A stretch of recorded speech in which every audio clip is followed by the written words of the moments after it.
Let's continue with the secondary cementing. So now we have completed primary cementing, and now we start discussion on the secondary cementing. Okay, secondary cementing. This is the topic from the production, but we will cover here with primary cementing. So few terminology, few equipment which we are discussing here is you will learn in next subject production, but not next subject. After the covering one or two other subjects, I will start production. You will understand the principle and the functions of that equipment which we are talking here. So recently whatever I am delivering to you, maybe you can understand easily. I will give you the basic function, but we will not discuss detailed functions here for production equipment, because the first part of the production is production well equipment. So in that well equipment we will talk more on that equipment. Here just I will tell you the small function and I will move further. Why I am covering this topic here? Because these books provide you the smart knowledge for secondary cementing. If you read production book, which I follow or you follow for your theory purposes, that book will not give you understanding which provided in this Heriot weight, and I think Heriot weight. In the Heriot weight you will find secondary cementing. So I would like to start with the squeeze cementing. देखो ये gate के लिए उतना important topic नहीं है. I am telling you this topic is not important for GATE purposes. This is important for your understanding कि भाई secondary cementing क्या होता है और हम कैसे करते हैं. तो I will move fast. Okay, this is not that much important topic. If you skip this that is want effect, but calculation I will cover squeeze cementing before plug cementing, because squeeze cementing there is no calculation, only theory. So squeeze cementing is not important, but plug cementing, the method which we will discuss is important for your calculation purpose. So you have to do that, but this topic is not that much important in point of view mine. This topic is not that much important. So don't focus that much. Just remember what I am delivering to you.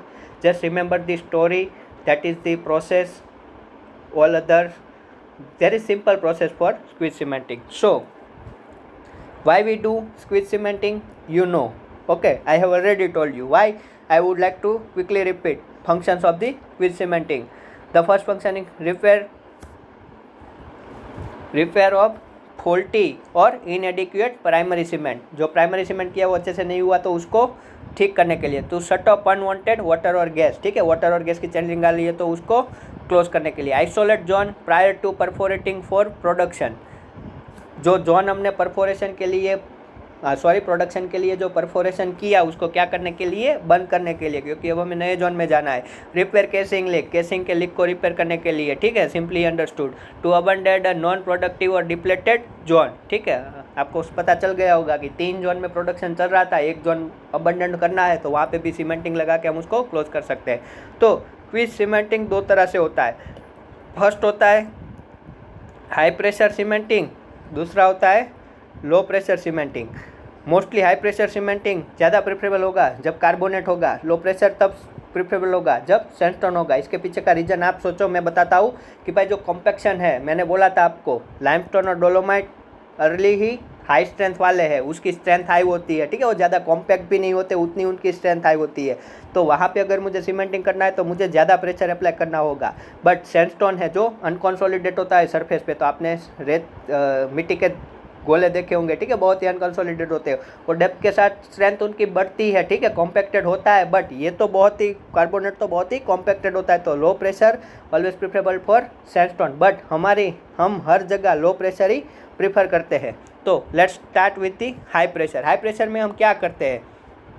High pressure में हमारा जो fracture pressure है, ठीक है, जहाँ पे मुझे quiz cementing लगाना है, ठीक है, इस तरह से सपोज करो यहाँ पे परफोरेशन है और यहाँ पे मुझे क्या लगाना है, स्क्वीज सीमेंटिंग करना है. यहाँ पे क्या करना है, स्क्वीज सीमेंटिंग करना है. तो मैं यहाँ पे कितना प्रेशर अप्लाई करूँगा, इस यहाँ का जो फ्रैक्चर प्रेशर होगा उससे ज़्यादा प्रेशर अप्लाई करूँगा और इसको तोड़ दूँगा और यहाँ पे क्या कर दूँगा, सीमेंट डाल दूँगा. ठीक है, क्या कर दूँगा, इसको तोड़ के क्या कर दूँगा, सीमेंट डाल दूँगा. ठीक है, तो क्या होगा उसमें, तो देखो यहाँ पे जो हम फ्लूइड यूज़ कर रहे हैं सीमेंटिंग के लिए, जो सीमेंट स्लरी यूज़ कर रहे हैं वो सॉलिड फ्री होनी चाहिए, वरना सॉलिड इसको ब्लॉक कर देंगे तो सीमेंटिंग अच्छे से नहीं होगा, ठीक है। सीमेंट स्लरी उसमें मूव नहीं कर पाएगी।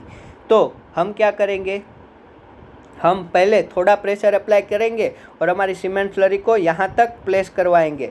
उसके बाद हम भी फ्रैक्चर से ज़्यादा प्रेशर अप्लाई करके हमारी जो सीमेंट स्लरी होगी उसको क्या कर देंगे, यहाँ पे सेट कर देंगे, ठीक है। तो फ्रैक्चर हो रहा है, क्या हो रहा है, फ्रैक्चर हो रहा है। तो इसके डिसएडवांटेज क्या होंगे कि भाई जो फ्रैक्चर का ओरिएंटेशन है, इधर वो वर्टिकल हो हॉरिजॉन्टल हो, वो किस पे डिपेंड करेगा, अर्थ की मिनिमम स्ट्रेस की डायरेक्शन पे डिपेंड करेगा। और वो हमारी जो फ्रैक्चर की डायरेक्शन होती है वो कौन सी होती है, बेसिकली वो हमारी डायरेक्शन जो ज़्यादा स्ट्रेस की वैल्यू हो उस स्ट्रेस के पैरेलल होती है। तो वो फ्रैक्चर का ओरिएंटेशन हमारे हाथ में नहीं है, तो सीमेंट उसी फ्रैक्चर में ही क्या हो रहा है, सेट हो रहा है। तो वो फ्रैक्चर में सेट हो रहा है तो हमारे लिए हमें पता ही नहीं है वो किस तरह से सेट होगा। दूसरी चीज़, हमें फ्रैक्चर करके अगर सीमेंट को प्लेस करवा रहे हैं तो फ्रैक्चर में हर जगह सीमेंट अच्छे से प्लेस होना चाहिए, तभी हमारा इफेक्टिव सीमेंट होगा। तो हमें यहाँ पे वॉल्यूम ज़्यादा रिक्वायरमेंट होगा सीमेंट का, ठीक है। सिंपल सी चीज़ है, फ्रैक्चर करवा रहे हैं तो वो पूरा फ्रैक्चर सीमेंट से फिल होना चाहिए, तभी हमारा सीमेंट इफेक्टिव माना जाएगा। तो यहाँ पे हमें ज़्यादा वॉल्यूम रिक्वायरमेंट होगा स्लरी का, तो fill the fracture. Third one, अगर हम फ्रैक्चरिंग करते हैं तो उसके पहले मड भी तो डालते हैं। तो जब हम मड सर्कुलेट करते हैं, ठीक है, मड सर्कुलेट करते हैं वो इफेक्टिवली क्लीन होना चाहिए, वरना वो वहाँ पे सॉलिड अगर ड्रॉप कर रहा है तो वो सॉलिड ही फ्रैक्चर को ब्लॉक करेंगे, तो हमारा सीमेंट अच्छी तरह सेट नहीं हो पाएगा। क्यों? क्योंकि वो फ्रैक्चर की परमेबिलिटी को ब्लॉक कर देगा। और सीमेंट को फ्लो होने के लिए, पर फ्रैक्चर में फ्लो होने के लिए अच्छी खासी परमेबिलिटी चाहिए, ठीक है। मैं बोल रहा हूँ कि ये पूरा का पूरा सीमेंट स्लरी इसमें नहीं जाएगा। मैं बोल रहा हूँ सेकेंडरी सीमेंटिंग में क्या होता है, सपोज करो ये मैंने फ्रैक्चर क्रिएट किया इस तरह का, तो मेरा जो सीमेंट है वो यहाँ पे ही क्या होगा, यहाँ पे मेरा फील हो जाएगा और ये इतना ही फील होगा, ठीक है। पूरा परफोरेट पे नहीं फील होता है, ठीक है। सेकेंडरी स्क्वीज सीमेंटिंग में हाई प्रेशर हो या लो प्रेशर हो, यहाँ पे हो जाएगा। और जो फ्लूइड लॉस है वो फ्लूइड ये फ्रैक्चर में चला जाएगा, तो ये यहाँ पे ठीक हो जाएगा। दोनों साइड ऐसा होगा, ठीक है। ड्रॉ नहीं कर रहा हूँ। तो ऐसे हम स्क्वीज सीमेंटिंग करते हैं। ये पूरा का पूरा सीमेंटिंग से इस तरह से नहीं ब्लॉक करते भाई, हम ऐसा नहीं करते, ठीक है। तो हमारा जो फ्लूइड होगा वो लॉस्ट हो जाएगा। तो यहाँ पे जैसे मड केक बनती थी वैसे सीमेंट की केक बन जाएगी। बट जब हाई प्रेशर यूज़ होगा तब हम यहाँ पे फ्रैक्चर करेंगे और उसमें सीमेंट को इस तरह से सेट करवाएंगे फ्लूइड लॉस करवा के, ठीक है। तो ये था हाई प्रेशर। अब मैं बात करता हूँ लो प्रेशर की। तो सिंपली चीज़ बोलूँ तो इसमें हम हाइड्रो फ्रैक्चर नहीं करते। तो जो हमारा सीमेंटिंग करने का जो प्रेशर है वो फ्रैक्चर प्रेशर से क्या होगा, कम होगा। तो हम इसमें क्या करेंगे, हम इसमें सिंपली जो ये हमारे परफोरेशन है, ठीक है, छोटे ड्रॉ कर रहा हूँ, तो ये जो हमारे परफोरेशन है हम यहाँ पे सीमेंट लाके छोड़ देंगे, ठीक है। सिंपली यहाँ पे सीमेंट लाके छोड़ देंगे। सीमेंट लाके अगर छोड़ दिया उसके बाद उस पर प्रेशर अप्लाई करेंगे। बस याद रखना इस केस में प्रेशर हमारा फ्रैक्चर प्रेशर से बढ़ने वाला नहीं है, ठीक है। फ्रैक्चर प्रेशर से बढ़ने वाला नहीं है। हम प्रेशर क्यों बढ़ा रहे हैं, इसमें जो फ्लूइड होगा, हमारा केस में क्या फ्लूइड है, वाटर ज़्यादा होता है। तो वाटर क्या हो, इसमें से रिमूव हो, यानी कि फिल्टर लॉस हो, उसके लिए हम प्रेशर अप्लाई करते हैं। तो फिल्टर का अगर वाटर निकल रहा है तो स्लरी कैसी हो जाएगी, डेंस हो जाएगी और यहाँ पे परफोरेशन को ब्लॉक कर देगी। तो ये था हमारा लो प्रेशर सीमेंटिंग। दोनों में ज़्यादा डिफरेंस नहीं है, एक में फ्रैक्चर होगा और सीमेंट फिल होगा, फिर से फ्रैक्चर क्या हो जाएगी, क्लोज हो जाएगी। और इसमें क्या होगा, ऑलरेडी हम फ्रैक्चर नहीं क्रिएट कर रहे हैं और हम क्या करवा रहे हैं, जस्ट सीमेंट स्लरी को यहाँ पे रख के प्रेशर अप्लाई करते हैं और जो हमारा फ्लूइड है वो लॉस हो जाएगा। अब एक चीज़ ध्यान रखो, जब भी low pressure quick cementing use कर रहे हो, ठीक है, तो जो हमारा फ्लूइड लॉस्ट होने का रेट है, ठीक है, फ्लूइड लॉस्ट होने का रेट वो क्रिटिकल बन जाता है। किस तरह से कि भाई सपोज करो यहाँ पे ये सारे परफोरेशन है, ठीक है, ये परफोरेटर है। अब मैं बोल रहा हूँ कि मैं जब सीमेंट को यहाँ पे भेज रहा हूँ, वो सीमेंट स्लरी यहाँ पे पहुँची, यहाँ पे पहुँची और उसमें से सारा फ्लूइड लॉस्ट हो गया और ये अब आगे जा ही नहीं पा रही, ये यहाँ पे ही ब्लॉक कर रही है। तो नीचे के दो परफोरेशन क्या हो जाएंगे, खुले रह जाएंगे, ओपन ही रह जाएंगे, ठीक है। अगर ये ओपन रह जाते तो इफेक्टिव माना जाएगा, नहीं, दो परफोरेशन ब्लॉक हुए, दो नहीं हुए। उसीलिए बोल रहा हूँ कि फ्लूइड लॉस होता है वो उसका जो रेट है वो कंट्रोल मैनर में होना चाहिए, ठीक है। और दूसरी चीज़ यहाँ पे भी क्या नहीं होने चाहिए, यहाँ पे भी डैमेज हुआ नहीं होना चाहिए। यहाँ पे अगर डैमेज है तो पहले हमें एसिड यूज़ करके ये डैमेज को पहले रिमूव करना होगा और उसके बाद सीमेंटिंग करना होगा। क्यों? क्योंकि अच्छे से सीमेंट सेट नहीं होगा तो इसमें से चैनल क्रिएट हो जाएगी। ठीक है, क्या हो जाएगी? हमारे सीमेंटिंग में से चैनल क्रिएट हो सकती है। ठीक है, जो हमने सीमेंटिंग किया उसमें से चैनल क्रिएट हो सकती है, क्योंकि सीमेंटिंग भी परमिएबल होता है। ठीक है, तो हम ये ध्यान रखेंगे। अब हम जो सीमेंट स्लरी को यहाँ पे डिस्प्लेस करवा रहे हैं उसकी दो मैकेनिज्म होती है। फर्स्ट मैकेनिज्म है रनिंग स्क्वीज। क्या है? Running squeeze. और दूसरी मेथड है वो है हेजिटेशन स्क्वीज। देखो ये दोनों में छोटा सा डिफरेंट है। रनिंग स्क्वीज में हम क्या करते हैं, जो हमारा सीमेंट है हमें पता होता है कि वी वॉल्यूम जितना सीमेंट हमें यहाँ पे लाके पुट करना है, तो हम क्या करेंगे? कंटिन्यूअसली। क्या करेंगे? कंटिन्यूअसली। ये टर्म इम्पोर्टेंट है इसमें। कंटिन्यूअसली हमारा सीमेंट यहाँ पे रखते जाएंगे, रखते जाएंगे, रखते जाएंगे। कंटिन्यूअसली सप्लाई चालू रहेगा और हम प्रेशर बढ़ाते जाएंगे ताकि ये वाला प्रेशर स्क्वीज हो जाए। ठीक है, हम कंटिन्यूअसली प्रेशर को इंक्रीज करेंगे और हमारा वॉल्यूम वहाँ पे कंटिन्यूअसली फिल होता रहेगा। ठीक है, तो क्या होगा? ठीक है, कंटिन्यूअसली प्रेशर इंक्रीज होता रहेगा और उसी के साथ हमारा फिल होता रहेगा, सीमेंट भी सेट होता रहेगा। बट ये वाली टेक्निक अनकंसोलिडेटेड में नहीं काम आने वाली, में नहीं चलती। क्यों नहीं चलती? हमें पता नहीं है हमने कितना प्रेशर यहाँ का बढ़ाया। ठीक है, कई बार क्या होता है, फ्रैक्चर प्रेशर से ज़्यादा प्रेशर हो गया तो अनकंसोलिडेटेड में क्या हो जाएगा, वहाँ पे फ्रैक्चर क्रिएट हो जाएगा। ठीक है, तो वो पूरा का पूरा सिस्टम मिला के रख देगा, अनकंसोलिडेटेड होगा और उसमें फ्रैक्चर होगा तो ये पूरा फॉर्मेशन डैमेज हो सकता है। कैसे होता है वो हम फॉर्मेशन डैमेज में ज़्यादा बात करेंगे। बट अगर ये कंसोलिडेटेड है और शायद पी फ्रैक्चर से प्रेशर बढ़ रहा है तो वो यहाँ का फॉर्मेशन डैमेज उतना ज़्यादा नहीं करेंगे जितना सैंडस्टोन करता है। क्यों? क्योंकि ये भाई अपनी स्ट्रेंथ उतनी हाई है, अपनी स्ट्रेंथ हाई है कि यहाँ पे से फ्रैक्चर क्रिएट हुआ। आप मानो यहाँ पे सिंपल सा लॉजिक है इसके पीछे भी।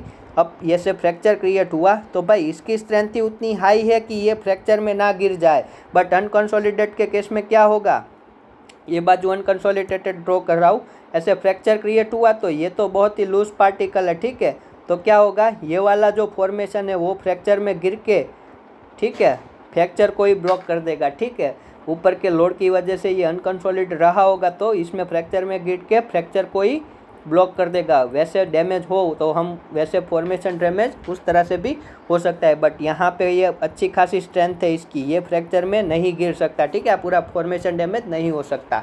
तो ये रीज़न है कि रनिंग क्वीज नहीं चलती इसमें। ठीक है, अनकंसोलिडेटेड में। तो उसमें क्या करें, तो हम उसमें एक चीज़ अप्लाई करते हैं, हम थोड़ा थोड़ा इंटरवल में वॉल्यूम, इंटरवल में क्या करेंगे, सीमेंट का वॉल्यूम भेजेंगे। ठीक है, सपोज करो मैं ग्राफ ड्रॉ कर रहा हूँ, इस यहाँ पे मैं टाइम ले रहा हूँ और यहाँ पे मैं प्रेशर ले रहा हूँ।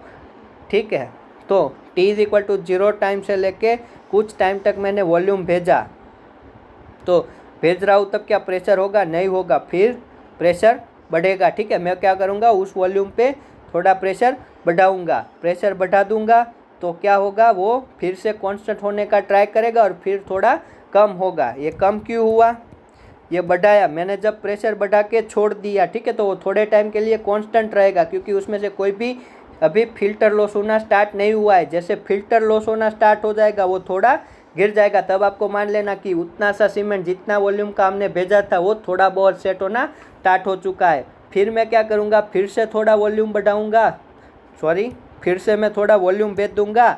ये प्रेशर को कांस्टेंट रखते हुए वॉल्यूम भेज रहा हूँ, ये वॉल्यूम भेज रहा हूँ, उसकी वजह से प्रेशर कांस्टेंट रह रहा है। फिर से मैं प्रेशर बढ़ा दूंगा और नई वैल्यू तक ले जाऊंगा। ठीक है, और फिर छोड़ दूंगा तो थोड़े टाइम के लिए फिर से प्रेशर कांस्टेंट रहेगा, फिर से गिरेगा। ठीक है, आपको दिख रहा होगा ये गिर रहा है, तो ये फिर से बढ़ाऊंगा और ऐसे ऐसे मैं पूरी सीमेंट स्लरी को इंटरवल में वॉल्यूम भेजता चलूँगा, प्रेशर बढ़ाता चलूँगा, कम होगा फिर से भेजूँगा, फिर से उसको सेट होने दूंगा, फिर से प्रेशर बढ़ाऊँगा। तो ऐसे इंटरवल में भेजते तो हेजिटेशन, इस पर हमें पता रहता है कि भाई अभी फ्रैक्चर प्रेशर नहीं आया है तो हमें और भी ज़्यादा वॉल्यूम भेज सकते हैं। बट उसमें तो क्या, हमें पता चल गया कि हमने जो वॉल्यूम भेजा है, मैंने मान लो कि 100 बैरल वॉल्यूम भेज दिया और पता चला कि ये बैरल की वजह से जो हाइट क्रिएट हो रही है सीमेंट की, उसके जो हाइड्रोस्टैटिक प्रेशर लग रहा है वो ज़्यादा हो रहा है फ्रैक्चर से, तो क्या करोगे, वॉल्यूम कैसे वापस निकालोगे। बट मैं इंटरवल में वॉल्यूम भेज रहा हूँ और वैसे उसको प्रेशर दे के सेट करवा रहा हूँ। ऐसे अगर चल रहा हूँ तो मुझे पता चलेगा कि भाई अभी तक तो फ्रैक्चर नहीं हुआ है, ठीक है। फ्रैक्चर के आइडेंटिफिकेशन के टूल भी वहाँ लगे होंगे, तो मैं और भी ज़्यादा बढ़ाऊंगा। जैसे ही लग रहा है कि अब फ्रैक्चर हो सकता है या फर्स्ट फ्रैक्चर लिमिट टेस्ट का प्रेशर वाला लिमिट आ चुका है, तो मैं फिर वॉल्यूम भेजना बंद कर दूंगा और जितना वॉल्यूम गया होगा उतना ही स्क्वीज करवा दूंगा, ठीक है। तो ये वाली टेक्निक अच्छी खासी थी। अब बात करते हैं कंपोनेंट। अब ये जो लो प्रेशर है, हाई प्रेशर है, ठीक है, उसमें किस तरह से हम करते हैं। तो इधर हम पेकर के साथ करते हैं या फिर हम पेकर के बिना करते हैं। पेकर क्या होता है, जो एन्यूलस को सील करता है, ठीक है। तो पेकर विदाउट पेकर करते हैं, विदाउट पेकर करते हैं तो उस टेक्निक को नाम दिया है इन्होंने bradenhead cementing. Without packer है उसे कहते हैं ब्रेडन हेड सीमेंटिंग और दूसरा है विथ पेकर। तो पेकर के दो टाइप होते हैं, वन होता है रिट्राइवेबल पेकर और दूसरा होता है retrievable packer as well as the retrievable and permanent packer, ठीक है। तो सिंपली चीज़ है, अगर मैं देखो ये मेरा केसिंग है, ये मेरी ट्यूबिंग है और यहाँ पे मैं पेकर नहीं यूज़ कर रहा, तो ये बीओपी मुझे क्या कर देना होगा, क्लोज कर देना होगा। यहाँ पे मैं बीओपी क्लोज कर दूंगा और इस टेक्निक में क्या है, इस तरह से मैं विथ पेकर कर रहा हूँ, ठीक है। सॉरी ये लंबा चला गया, ये विथ पेकर कर रहा हूँ तो यहाँ पे मैं पेकर डाल दूंगा। ये मैंने पेकर डाला, इसका मीनिंग ये फ्लूइड अब यहाँ से नहीं निकल सकता, ठीक है। ऐसा मैं पेकर डाल दूंगा, ठीक है। अब ये दोनों के एडवांटेज डिसएडवांटेज मैं आपको बताऊँ, इसमें ज़्यादा मत जाइए। हम सिंपली जैसे हमने देखा दोनों में भी यूज़ हो सकता है, बट जो ब्रेडन हेड है वो इसमें ज़्यादा यूज़ होता है लो प्रेशर क्यूजिंग में। तो ये मेनली टेक्निक थी। इसमें से गेट का क्वेश्चन मुझे नहीं लगता कोई भी फॉर्म हो, बट आपको ये पता होना चाहिए ब्रेडन हेड किसे कहते हैं, विदाउट पेकर। विथ पेकर को क्या बोलते हैं, रिट्राइवेबल सीमेंटिंग या परमानेंट की, ठीक है। तो इसमें क्या होगा, आप सिंपली सोचो कि यहाँ पे मुझे सीमेंटिंग करना है, तो मैं कोई स्लरी को जब यहाँ पे डिस्प्लेस करूँगा तो यहाँ का जो प्रेशर है, अब यहाँ पे कोई सीलिंग नहीं है, तो यहाँ पे जो बी पॉइंट पे जो मैं प्रेशर लगा रहा हूँ उसकी इफेक्ट ये पूरे केसिंग में आएगी। और मैंने आपको बर्स्ट प्रेशर और कोलैप्स प्रेशर पटा के रखा है, ठीक है। ये दोनों की लिमिट में भी कोई चेंज आ सकता है उसकी वजह से, और सरफेस पे भी जो बीओपी है हमारी उस पर भी प्रेशर लग सकता है, ठीक है।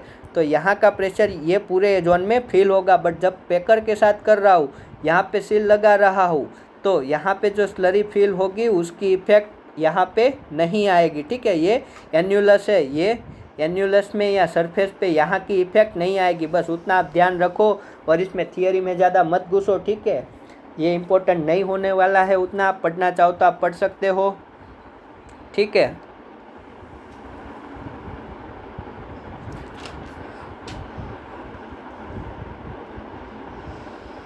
तो अगर यहाँ पे मैं कोई भी फोर्स लगा रहा हूँ ये वाले टेक्निक में, ठीक है, तो ये यहाँ पे यूट्यूब इफेक्टिक से यहाँ पे एन्यूलस पे मूवमेंट कर सकता है। तो हमारा जो डिज़ायरेबल जोन है वो कई बार नहीं सीमेंटिंग होता अच्छे से, बट पेकर हो गए तो ये यहाँ पे फ्लूइड मूव नहीं कर पाएगा, जो स्लरी है वो मूव नहीं कर पाएगी, तो डिज़ायर्ड डेप्थ पे अच्छे से सीमेंटिंग होगा। ये छोटे मोटे आप एडवांटेज डिसएडवांटेज है, आप चाहो तो बुक से पढ़ सकते हो, बट मेरे हिसाब से नहीं पढ़ने चाहिए। फिर ये रिट्राइबल क्या होता है और परमानेंट क्या होता है, that we will more cover in the production. यहाँ पे भी पूरी स्टोरी लिख के दी है, उसमें आपको जो टेक्निक दी है वो स्क्वीज सीमेंटिंग की नहीं दी है, वो ये दोनों के बीच का डिफरेंस आपको बता के रख दिया है, ठीक है। परमानेंट वो होता है जो हमने एक बार सेट कर दिया, फिर उसको हम रिट्राइव नहीं कर सकते, नाम ही इसका रिट्राइव है, मीन्स हम एक बार यूज़ करके उसको दूसरी बार यूज़ करना चाहे तो यूज़ कर सकते हैं, but that we I don't want to discuss here because already we will cover in production, so we are not discussing here. आप चाहो तो पढ़ सकते हो, ठीक है। हेरियोट्वेट में आपको सब कुछ लिख के दिया है लाइन टू लाइन। अब मैं उसकी लाइन पढ़ूँ उससे अच्छा है आप पढ़ना चाहो तो पढ़ लो, but I will explain you more in production about this two type packer, कौन सा कहाँ पे यूज़ करना चाहिए वो भी, ठीक है। बट ये दोनों टेक्निक में इतना ही डिफरेंट होता है। अब ये टेक्निक कब यूज़ होनी चाहिए, जब लो प्रेशर सीमेंटिंग हो, ठीक है। यहाँ पे हम उतना प्रेशर अप्लाई ना कर रहे हो, तो फिर यहाँ पे कोई भी उतना ज़्यादा प्रेशर ही अप्लाई नहीं कर रहे, तो यहाँ पे तो उतना ज़्यादा प्रेशर फील होने वाला नहीं है। बट जब हाई प्रेशर अप्लाई करना हो और फ्रैक्चर प्रेशर भी ज़्यादा करने हो और कंसोलिडेटेड फॉर्मेशन में करना हो तब यहाँ पे पैकर लगाना अनिवार्य है, वरना यहाँ पे ये इसके किसी भी पॉइंट पे बर्स्ट प्रेशर या कोलेस प्रेशर का रेटिंग से ऊपर प्रेशर चला गया तो यहाँ पे इफेक्ट आ सकती है, यानी कि पैकर के ऊपर वाले जोन में इफेक्ट आ सकती है। और यहाँ पे सरफेस पे भी कई बार क्या होता है, ज़्यादा प्रेशर लगता है तो इसकी भी कैपेसिटी होती है सरफेस पे प्रेशर बियर करने की। तो वो सारी बातें थी, तो ये सारी बातें थी। इसके अलावा आपको एक टॉपिक और मिलेगा एच राबिया में, एन्यूलर गैस माइग्रेशन। ठीक है, गैस माइग्रेट होने लगता है तो उसके लिए हमें देखो ये भी उतना इम्पोर्टेंट नहीं है। गैस चैनलिंग क्रिएट हो रहा है तो हम उसके लिए प्राइमरी सीमेंटिंग के बाद उसमें सेकेंडरी सीमेंटिंग कर सकते हैं। माइक्रो एन्यूली क्रिएट हो रहे हैं, माइक्रो एन्यूली यानी गैस की चैनलिंग। ठीक है, गैस की चैनलिंग जैसे कि सपोज करो यहाँ पे हमने सीमेंट करके रखा हुआ है और इसमें से गैस की पतली लेयर बना के यो गैस फ्लो हो रहा है। ठीक है, तो वो सब के लिए हम ये यूज़ करते हैं। ठीक है, तो उसके लिए हम जो सीमेंट डिज़ाइन करते हैं उसमें क्या होना चाहिए, अच्छा खासा जेल स्ट्रेंथ होना चाहिए ताकि वो फ्लो ना हो सके। विस्कोसिटी उसकी हाई होनी चाहिए सेट होने के बाद। ठीक है, तो ये सारी चीज़ें आपको मिल रही है बट मेरे हिसाब से उतनी इम्पोर्टेंट नहीं है, तो that's I am not discussing here. आप चाहो तो एच राबिया में से पढ़ सकते हो। Title I guess annular gas migration है, उसमें mud displacement, density control, cement gel strength, applied annular pressure, micro annuli formation, cement slurry, ये सब पॉइंट दिए हैं। वो आप चाहो तो एक बार पढ़ सकते हो। That will your homework for today. ठीक है, 3 चीज़ों की मैं बात करता हूँ, thixotropic and high gel strength cement क्या होती है। मैं बात करता हूँ थिक्सोट्रोपिक या हाई जेल सीमेंट क्या होती है, हाई जेल स्ट्रेंथ वाली सीमेंट क्या होती है। दूसरी बात करते हैं रैपिड राइट एंगल सीमेंट क्या होती है, राइट एंगल सीमेंट क्या होती है। और तीसरी बात करते हैं लो के सीमेंट क्या होती है। ये 3 टाइप की सीमेंट की मैं बात कर लेता हूँ क्योंकि ये प्रॉपर्टी बेस्ड है, तो आपको मैं ये एक्सप्लेन कर लेता हूँ ताकि आपको ईजी हो। तो ये कब यूज़ होगी, तो जब कोई गैस चैनलिंग बना के निकल रहा हो। ठीक है, गैस चैनलिंग बना के या फिर गैस का क्या हो निकल रहा हो, माइक्रो एन्यूलरी क्रिएट कर रहा हो। Micro annuli in this and gas channel की ही बात हो रही है। ठीक है, आपको ड्रॉ करके बताया वैसे। ठीक है, यहाँ पे सपोज करो ये सीमेंटिंग है अपना अच्छा खासा किया हुआ और उसमें से क्या हो रहा है, इस तरह से गैस की चैनल निकल रही है। तो वहाँ पे अगर मुझे सीमेंटिंग ऐसा जोन मुझे मिल रहा है, वहाँ पे मुझे रिमीडियल करना है या कुछ अच्छा खासा काम करना है, तो मैं कौन सी सीमेंट यूज़ करूँगा, थिक्सोट्रोपिक या high gel strength. Gel strength क्या होती है वो आपको मैंने बताया था। ठीक है, तो इससे क्या होगा,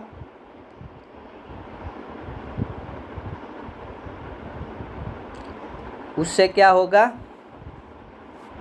गैस जो हमारी है वो उसमें से मूव नहीं कर पाएगी। क्यों, क्योंकि वो विस्कोसिटी बढ़ा देगा। क्या करेगा, जेल स्ट्रेंथ क्या करती है, प्लास्टिक विस्कोसिटी बढ़ा देती है, तो वो फ्लो नहीं होने देगा। ठीक है, उसके हिसाब से। ठीक है, लॉजिक भी बता दिया, लॉजिक याद रखो, फंक्शन याद रखो।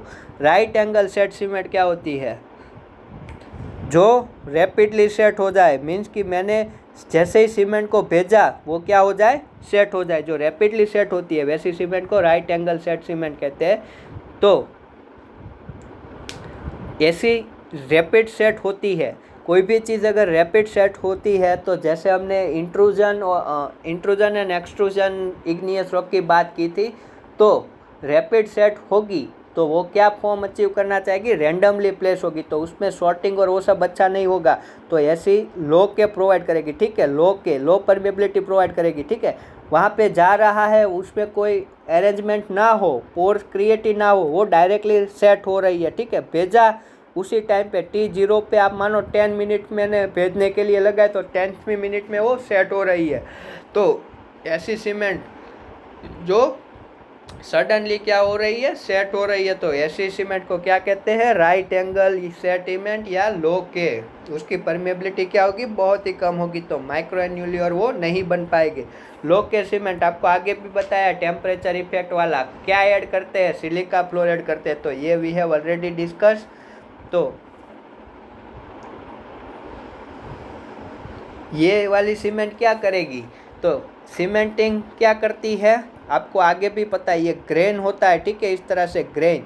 तो ये वाली सीमेंट यहाँ पे सेट हो जाएगी हर जगह, और जो वाटर इसमें से फ्लो हो रहा था वह उसकी परमेबिलिटी बिगाड़ देगी, यानी कि ये के एब्सोल्यूट बिगाड़ के रख देगी।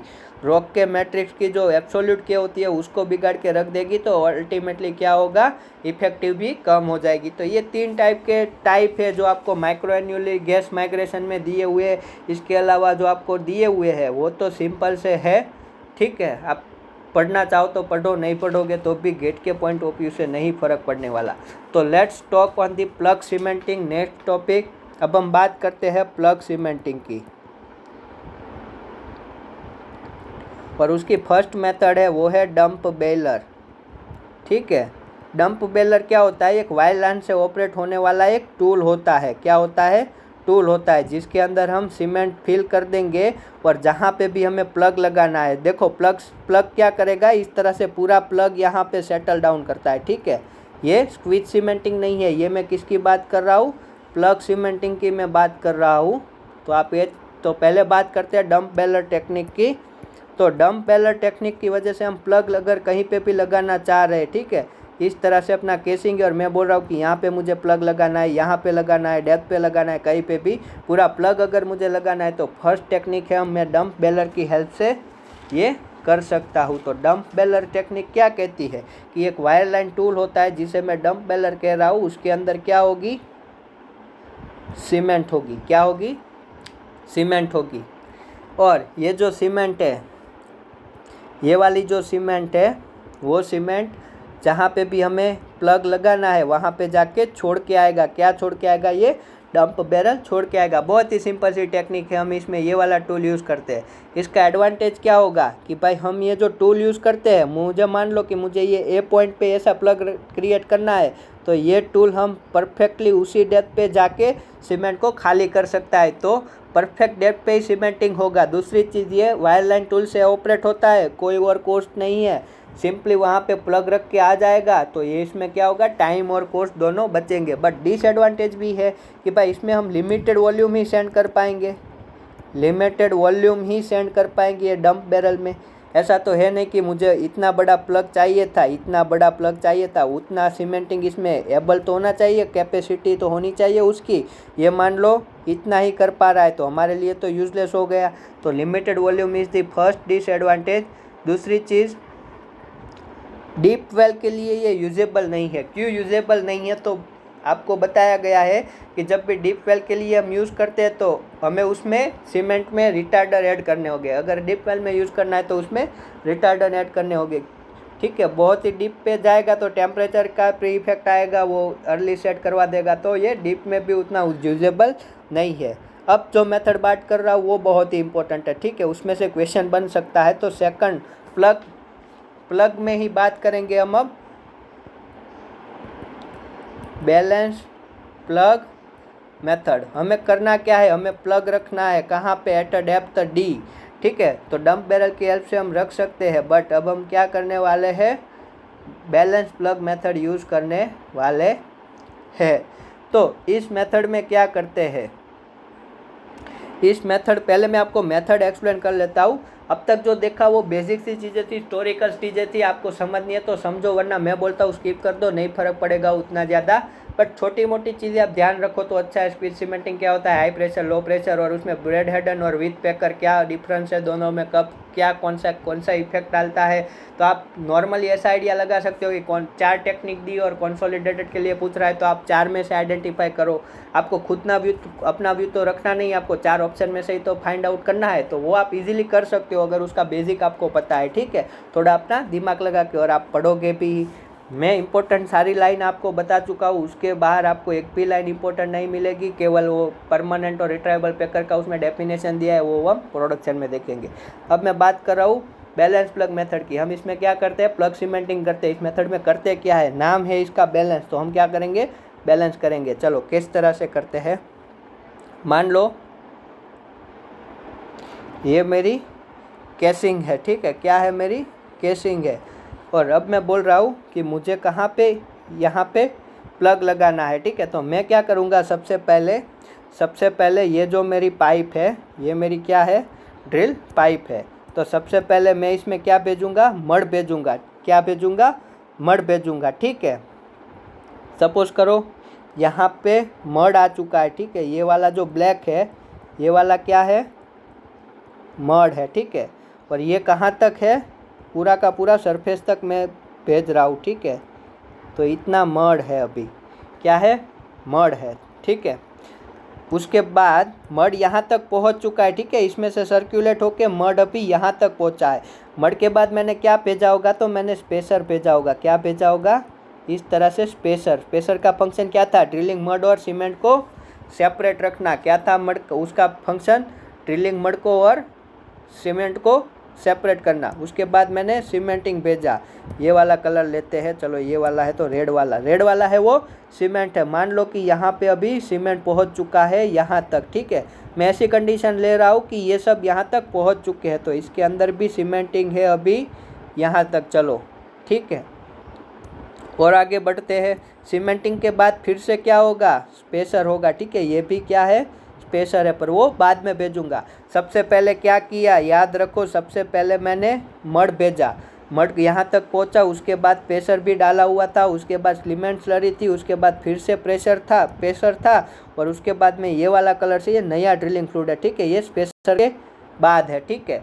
तो ये ड्रिलिंग फ्लूइड है, ये भी ड्रिलिंग फ्लूइड है, ये सीमेंट है और ये स्पेसर है, ठीक है।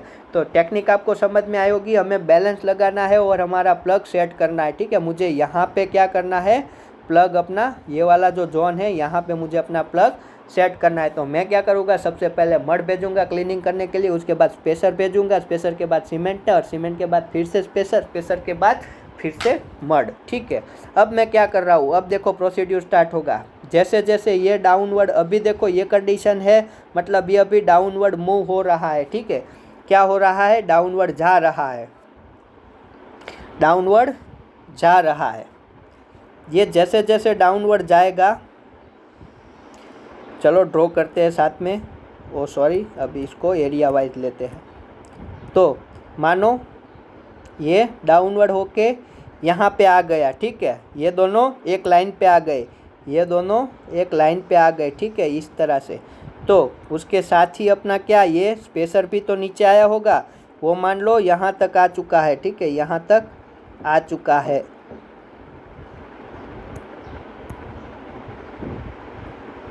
और हमारा जो ड्रिलिंग फ्लूइड है वो इसके ऊपर है। अब आप कंडीशन देखो, ये अब एक लाइन में आ चुका है, ये भी एक लाइन में आ चुका है, ठीक है। क्या है, ये भी एक लाइन में आ चुका है, ये भी एक लाइन में आ चुका है, ठीक है। मैं बोल रहा हूँ ये जो एच है वो स्पेसर की हाइट है। किसकी हाइट है, स्पेसर की हाइट है।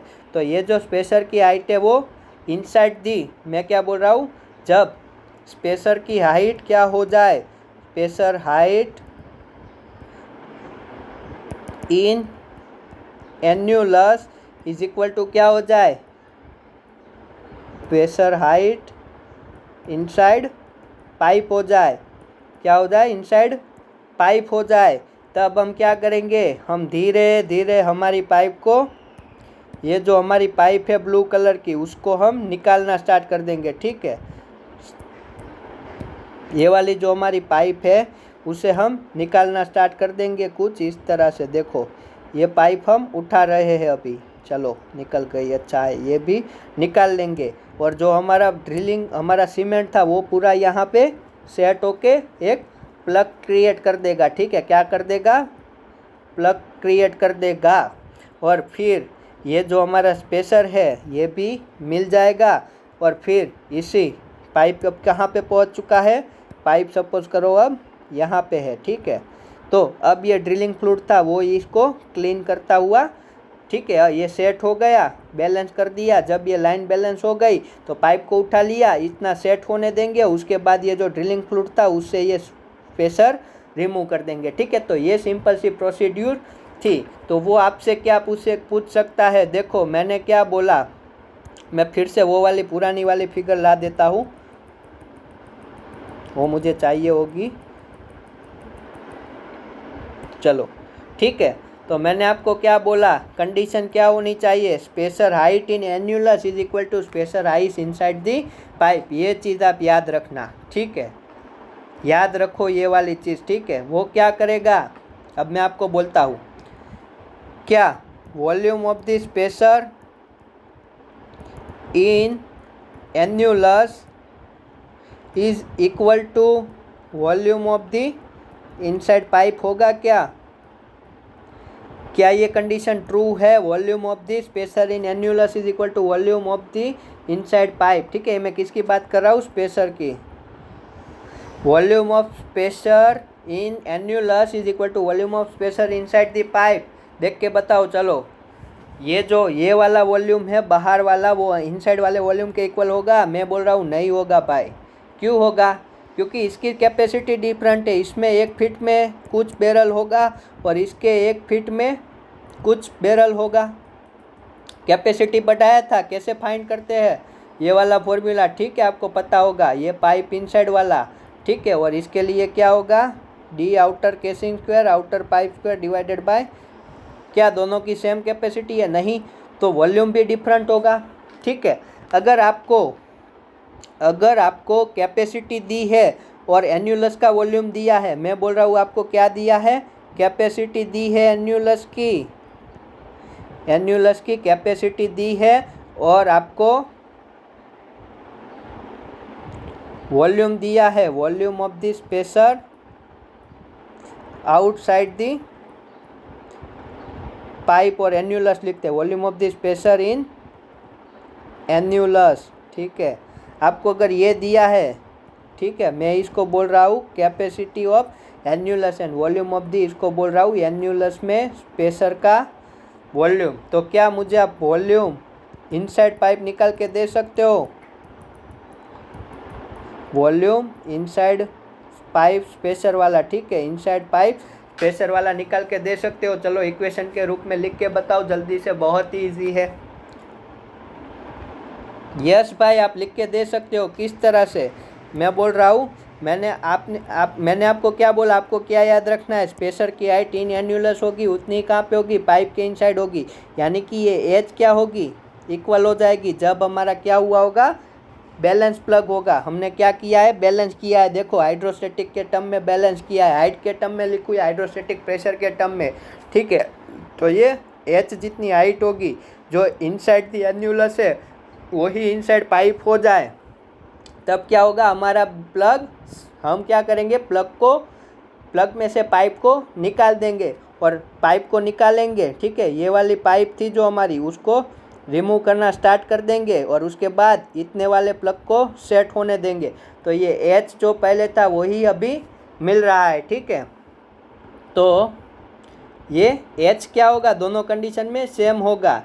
अब देखो, आपको कैपेसिटी दी है, ये किस में होगा? बैरल में होगा, और ये किस में होगी? बैरल पर फीट में होगी। तो यहाँ से मैं बोल सकता हूँ कि वी स्पेसर एन्यूलस में, उसको एन्यूलस की कैपेसिटी से डिवाइड करूँ तो मुझे एच मिलेगा। यस मिलेगा, यही एच क्या होगा? Volume of the inside pipe होगा। क्या होगा? Volume of the inside pipe होगा। तो कितना मिलेगा? Volume of the spacer inside pipe कितना मिलेगा?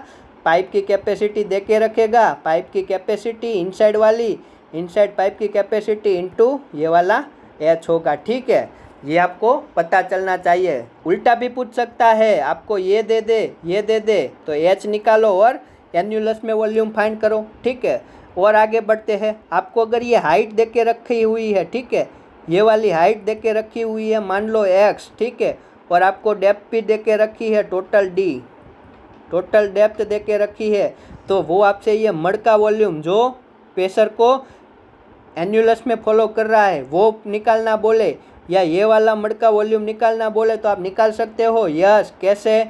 आपको दोनों कैपेसिटी पता होनी चाहिए उसके लिए कि एन्यूलस की कैपेसिटी, पाइप की कैपेसिटी। ये पाइप के मड का वॉल्यूम निकालना है तो इनटू कैपेसिटी इनटू क्या करोगे? टोटल डेप्थ में से वो वाली दोनों डेप्थ नेगलेक्ट कर दोगे, तो ये क्या मिलेगा? Volume of the mud inside pipe. वैसे ही सी ए निकालो, सी ए क्या?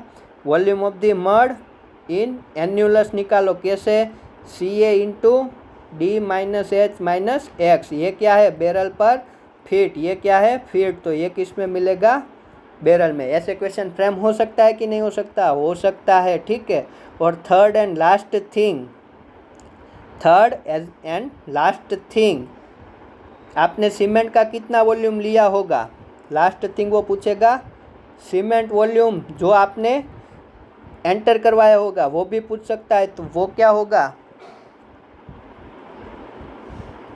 सीमेंट का वॉल्यूम जो आपने एंटर करवाया है वो कितना होगा। अब देखो वो दो कंडीशन में पूछ सकता है। ये जो मैंने x दिया तब मैंने क्या बोला कि ये पाइप अभी कहाँ पे है, यहाँ पे है, ठीक है। ये वाली पाइप अभी कहाँ पे है, इनसाइड है, ठीक है, इनसाइड है, पाइप अभी इनसाइड है, ठीक है। तब मैंने क्या बोला, आपको डिफरेंट वॉल्यूम निकालने के लिए बोला। और इसी केस में अगर मैं बोलूँ कि ये पाइप जब भी इनसाइड है तभी कितना सीमेंट का वॉल्यूम मिलेगा, ठीक है। तो ये पाइप इनसाइड है तब वाला x दिया है, कब वाला x दिया है, पाइप इनसाइड है तब वाला। तो सीमेंट का वॉल्यूम कैसे काउंट करेंगे, सीमेंट का वॉल्यूम ऐसे काउंट करेंगे, देखो टोटल कैपेसिटी लेंगे, क्या लेंगे, total capacity, total capacity of cement, क्योंकि सीमेंट अभी कहाँ है, पाइप के साइड के एन्यूलस में भी है और इनसाइड पाइप भी है। तो टोटल कैपेसिटी लेंगे सीमेंट की, तो वो कितनी होगी, तो वो होगी capacity of annulus plus capacity of pipe inside. ये आपको पता चलना चाहिए, क्यों, क्योंकि अभी देखो पाइप इनसाइड है, पाइप कहाँ पे है, इनसाइड है, तब मैंने x दिया है, ठीक है। और अभी मैं बोलूँ तो ये वाली कैपेसिटी और इनसाइड वाली कैपेसिटी को मिला दूँ, हमारा सीमेंट देखो ये पाइप का वॉल्यूम आ चुका है इसमें, ठीक है। तो हमारा सीमेंट तो कहाँ है, एन्यूलस और इनसाइड पाइप है, तो वो वाली कैपेसिटी यूज़ करेंगे। और वो वाली कैपेसिटी, ये टोटल कैपेसिटी को अगर मैं x से मल्टीप्लाई करूँ तो ये मुझे क्या देगा, volume of the cement use, ठीक है। कितना मैंने वॉल्यूम लिया होगा, इतना वॉल्यूम मैंने डाला होगा। ये क्या है, बैरल पर फीट, ये क्या है, फीट। आई होप आपको ये सारी चीज़ें समझ में आई होगी, ठीक है। फिर मैं आपको बता रहा हूँ, वो अगर ऐसा नहीं कर रहा है, ठीक है, वो अगर ऐसा नहीं कर रहा है, वो आपको बोल रहा है कि ये पाइप आपने उठा लिया है, अगर ऐसा बोल रहा है, ठीक है, वो बोल रहा है कि भाई ये पाइप तो हमने उठा लिया, वो उठा लिया, ठीक है। उसने क्या बोला कि ये पाइप मैंने उठा लिया, अभी तक यहाँ तक उठाया होगा और यहाँ हर जगह क्या आ चुका है, हमारा सीमेंटिंग आ चुका है, ठीक है। तो मैं बोल रहा हूँ उस केस में क्या होगा, ये जो हाइट है हमारे सीमेंट प्लग की वो थोड़ी रिड्यूस होगी। क्यों रिड्यूस होगी वो आपको आगे जाके पता चलेगा, ठीक है। क्यों रिड्यूस होगी, सिंपली ये वाला वॉल्यूम हमने क्या किया, पाइप का वॉल्यूम होता है खुद का, ठीक है, पाइप की जो थिकनेस होती है उसका वॉल्यूम होता है, उतना वॉल्यूम हमने निकाल दिया, तो फिर ये वॉल्यूम हाइट रिड्यूस हो जाएगी।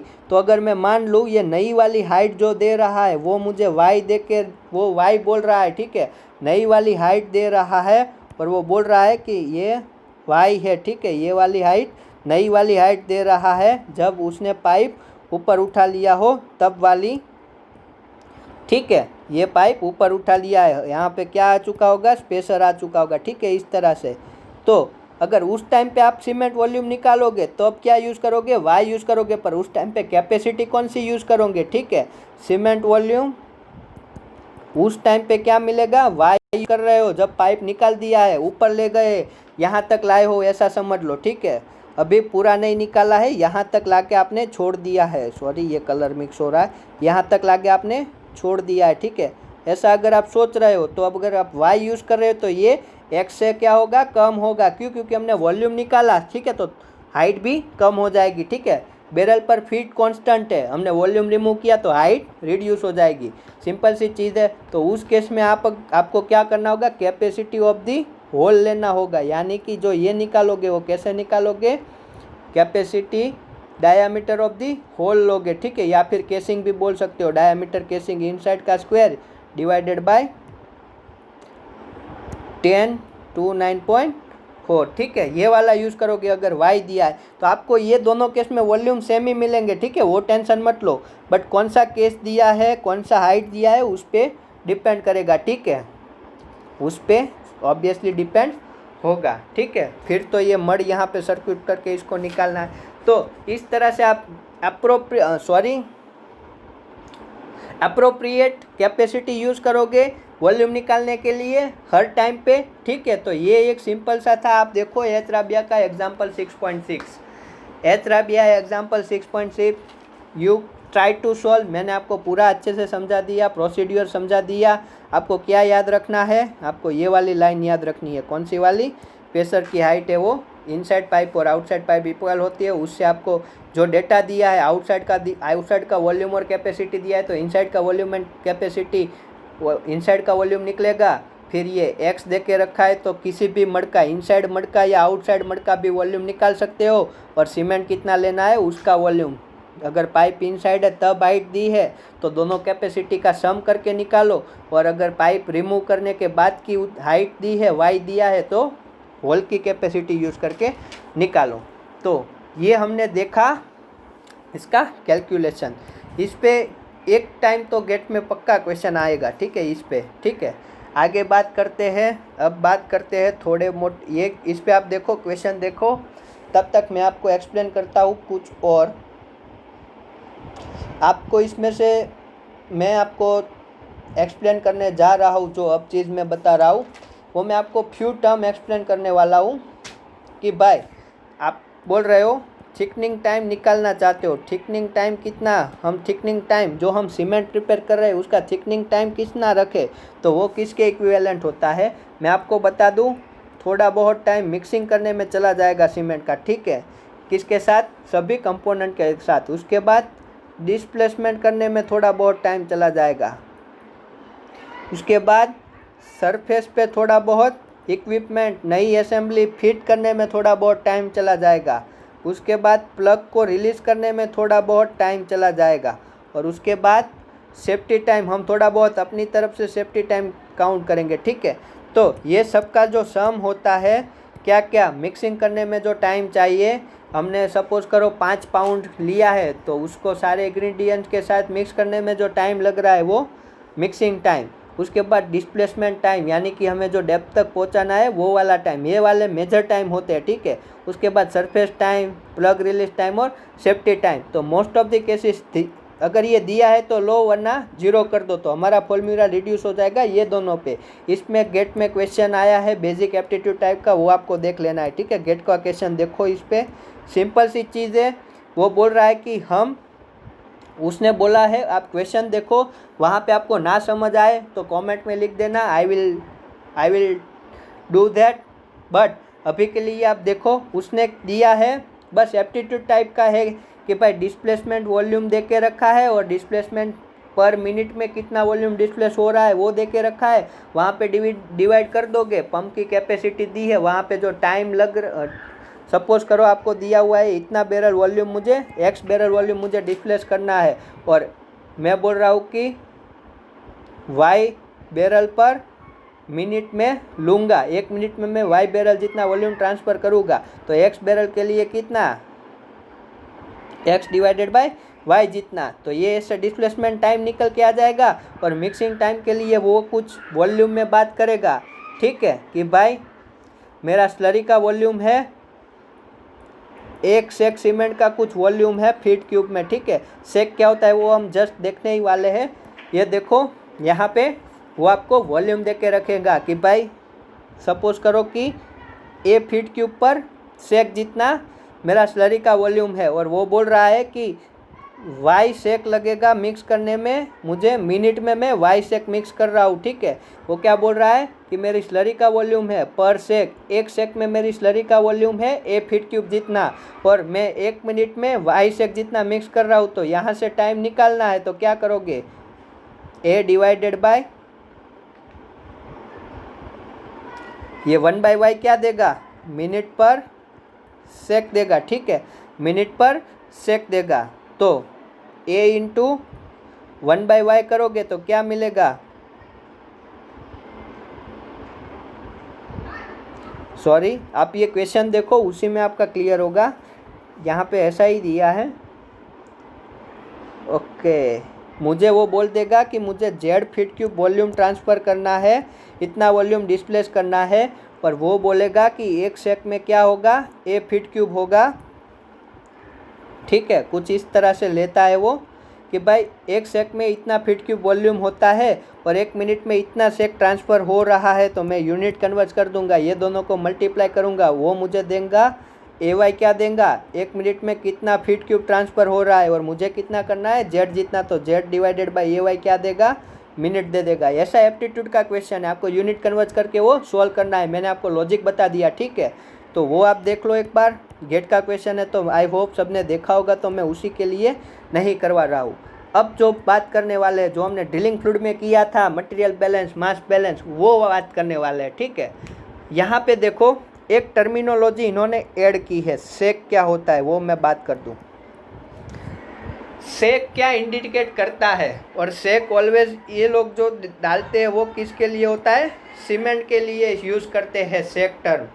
वो सीमेंट के लिए यूज़ करते हैं, किसके लिए यूज़ नहीं करते, सीमेंट स्लरी के लिए सेक टर्म नहीं यूज़ होता, ठीक है। वो सीमेंट के लिए सेक यूज़ करते हैं। सीमेंट क्या है, हमारा पाउडर जो हम गुण में लाते हैं। स्लरी क्या है, हमारा सीमेंट का मिक्सचर। तो ये सेक है क्या, तो सेक क्या है वो मैं आपको बता दूं। तो जो सेक है वो कुछ नहीं है, वो एक टाइप की डेंसिटी है, आप डेंसिटी भी मान सकते हो। वो आपको बोल रहा है कि एक sack of barite equal to होता है 100 पाउंड मास बेराइट, और एक sack of cement is equal to 90 pound of cement, ठीक है। तो मैं बोल सकता हूँ कि मैं जब एक सेक बेराइट ले रहा हूँ तो उसमें इतना मास मेरे बेराइट का आ रहा है, ठीक है। ये दोनों वैल्यू ट्रू है, ठीक है। आप बार नंग को क्या कहते हो, बार नंग ले रहे हो तो उसको आप 1 डजन कहते हो, 1 डजन, ठीक है। बट वो हर किसी एलिमेंट के लिए ट्रू होता है। बट जो सेक होता है, जो सेक होता है, तो 1 सेक ऑफ बेराइट में 100 पाउंड मास बेराइट आता है, 1 सेक ऑफ सीमेंट में 94 पाउंड मास सीमेंट आता है। ये क्या इंडिकेट कर रहा है, तो उसको समझना है आपको। तो आप ये 100 पाउंड बेराइट होता है, आप 100 पाउंड बेराइट लोगे तो उसका वॉल्यूम आपको 1 फीट क्यूब मिलेगा। आप बेराइट की डेंसिटी यूज़ करोगे तो सेक क्या हुआ, सेक में ऐसे लिख सकता हूँ कि 100 pound mass of barite divided by 1 feet cube of barite. तो ये बेसिकली क्या देगा, बेराइट की पाउंड पर फीट क्यूब में डेंसिटी देगा। क्या देगा, डेंसिटी देगा पाउंड मास पर फीट क्यूब में। बट वो सब आप मत याद रखो, ये पाउंड मास पर फीट क्यूब में डेंसिटी की बात है। क्यों, क्योंकि आपको पता है 35 ppg बेराइट की डेंसिटी होती है। अगर आप ये पाउंड पर फीट क्यूब में कन्वर्ट करोगे तो आई गेस 100 मिलेगी, और इसका मीनिंग है कि 1 फीट क्यूब में रहे पाउंड की 100 है, तो इसी को हम 1 सेक कहते हैं। तो 1 सेक किसके इक्विवेलेंट हुआ, 1 फीट क्यूब के इक्विवेलेंट हुआ। बट आप ये सब मत करो, आप इतना याद रखो, आपको ये दे के रखेगा 1 सेक कितने के इक्विवेलेंट है। आप चाहो तो क्वेश्चन देख लो, 2020 में आया, उसमें बोला था 1 sack cement is equal to 50 kg cement. बोला था कि नहीं बोला था, बोला था। बट ये एलिमेंट की बात कर रहा है, स्लरी की बात नहीं कर रहा। अभी भी बता रहा हूँ, ये वॉल्यूम इंडिकेट कर रहा होगा, 50 kg का 1 सेक वॉल्यूम हुआ, ऐसा बोल सकते हो। बट ये प्योर कंपोनेंट क्या, सीमेंट, बेराइट, ऐसे एलिमेंट की बात कर रहा है, मिक्सचर की बात नहीं कर रहा। तो ये था सेक। अब याद रखो 1 सेक यानी कि 94 पाउंड मास सीमेंट होता है, और बेराइट 100 पाउंड मास। वो देखे तो पक्का रखने वाला है, बट आपके इंफॉर्मेशन के लिए आप याद रखो, ठीक है। दूसरी चीज़ मैं आपको बोल रहा हूँ, सीमेंट की डेंसिटी कितनी होती है। तो सीमेंट की डेंसिटी भी आपको दे के रखेगा, आपको याद नहीं रखनी है। बट अगर नहीं दे रहा है तो आप याद रखो, ये इतने पाउंड पर फीट क्यूब होती है। कितनी होती है, 195.8 पाउंड पर फीट क्यूब। चलो रिलेट करते हैं। मैंने आपको क्या बोला, 1 सेक सीमेंट यानी कि 94 पाउंड मास सीमेंट। मैंने आपको बताया कि 1 फीट क्यूब में सीमेंट लूँगा, 1 फीट क्यूब में सीमेंट लूँगा तो ये क्या हो जाएगी, उसका 94 पाउंड मास होगा। बट आप सर यहाँ पे बोल रहे हो कि 1 फीट क्यूब में तो 195.8 सीमेंट की डेंसिटी मिल रही है। ऐसा क्यों, ऐसा इसीलिए, मैंने आपको आगे भी बताया, सीमेंट में क्या होते हैं, पोर्स होते हैं, ठीक है। तो हम जब डेंसिटी की बात करते हैं तो with respect to bulk volume की बात करते हैं। तो 1 फीट क्यूब क्या है, उसका बल्क वॉल्यूम हो, तब मैं बोल सकता हूँ कि 52 क्या होता है, उसमें मैं बोल सकता हूँ कि नॉर्मली जो पोरोसिटी होती है वो 48 फीट क्यूब, वो सॉरी कितना होगा, 52 फीट क्यूब क्या होता है, उसमें पोर वॉल्यूम होता है और ये ग्रेन वॉल्यूम होता है। तो विथ रिस्पेक्ट टू अगर मैं ग्रेन वॉल्यूम आपको बताऊँ तो आप ये 94 को क्या कर सकते हो, 94 था, उसे क्या कर सकते हो, 0.48 से डिवाइड कर सकते हो, तो आपको मिलेगा ये 195.8 पाउंड मास पर फीट क्यूब। बट आपको ये उतना सोचने की ज़रूरत नहीं है, ये भी वैल्यू आपको दे के रखेगा, बट आपको एब्सोल्यूट डेंसिटी यूज़ करनी है, ठीक है। कौन सी, एब्सोल्यूट डेंसिटी। कभी भी ये वाली डेंसिटी मत यूज़ कर लेना 94 पाउंड मास पर फीट क्यूब। क्यों? क्योंकि इसमें तो with respect to bulk volume density है, और हम जब मटेरियल बैलेंस लगाते हैं तो उसमें हमें कौन सी डेंसिटी यूज़ करनी है, 195.8 वाली। वो दे के रखेगा, आप रटो मत, कोई भी वैल्यू दी हो, 195 ना दी हो तो दूसरी देगा, बट जो बुक है वो उसमें आप क्वेश्चन सॉल्व करोगे तो वो ये वाली यूज़ करेंगे, शायद दे के नहीं रखते, इसीलिए आपको बता दिया। तो ये बात थी कि भाई ये 1 सेक में 94 पाउंड मास होता है सीमेंट का, ठीक है। 1 फीट क्यूब सीमेंट में क्या होता है, 94 पाउंड मास। और ये बल्क वॉल्यूम के रिस्पेक्ट में बोला सीमेंट के, और अगर मैं ग्रेन वॉल्यूम के रिस्पेक्ट में बात करूँ तो वही डेंसिटी मुझे 190.8 मिल के आ रही है। तो विदाउट वेटिंग एनीथिंग, अगेन हम इसमें क्या करेंगे, मास बैलेंस। क्या करेंगे, मास बैलेंस, ठीक है। तो स्लरी होगी, एक चीज़ होगी स्लरी, उसके अंदर हम क्या करेंगे, सब कुछ मिक्स करने वाले हैं। क्या करने वाले हैं, सब कुछ मिक्स करने वाले हैं। सपोज करो ये इतना मास है, ये इतना मास है, ये इतना मास है, तो इसका फाइनल मास कुछ बन रहा होगा और इसका फाइनल वॉल्यूम भी कुछ बन रहा होगा, ठीक है। तो यहाँ पे भी ρ1 V1 होगा, यहाँ पे भी ρ2 V2 होगा, यहाँ पे भी ρ3 V3 होगा, और V फाइनल भी क्या हो जाएगा, रो फाइनल जितना, ठीक है। तो ऐसा करना आपको आना चाहिए, ठीक है। कहीं पे भी ये पूछ सकता है, तो लिखो, चलो first question, right down the question, so हमको अच्छे से समझ में आ सके, ठीक है।